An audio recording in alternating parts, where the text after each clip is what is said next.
ഓം ശ്രീ ഗുരുഭ്യോ നമ. അമ്മയുടെ ഒരു അമേരിക്കൻ സന്ദർശന സമയം.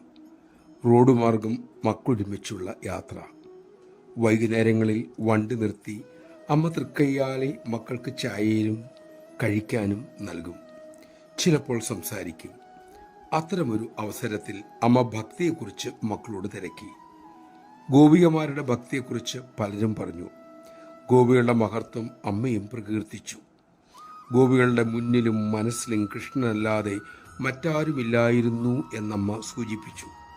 പിന്നീട് അമ്മ അരുളി, ഗോപികമാരുടെ ഭക്തി അത്യുത്തമമാണ് മക്കളെ. പക്ഷേ അതിലും ഒരുപടി മുന്നിലാണ് ഹനുമാന്റെ ഭക്തി.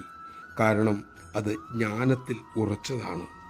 ഗോപിമാർ കൃഷ്ണസാമീപ്യത്തിനായി തിടക്കപ്പെട്ടപ്പോൾ രാമന്റെ സൗഖ്യത്തിനായി, രാമഭക്തന്മാരുടെ സൗഖ്യത്തിനായി ഹനുമാൻ രാമസാമീപ്യം ഉപേക്ഷിക്കാൻ പോലും തയ്യാറായിരുന്നു. അതാണ് ഹനുമത് ഭക്തിയുടെ സവിശേഷത, ജ്ഞാനത്തിലുറച്ച ഭക്തിയുടെ ആഴം. നമഃശിവായ. അറിവിലുറച്ച് അമ്മയെ സ്നേഹിക്കാനും ആരാധിക്കാനും നമുക്ക് കഴിയട്ടെ.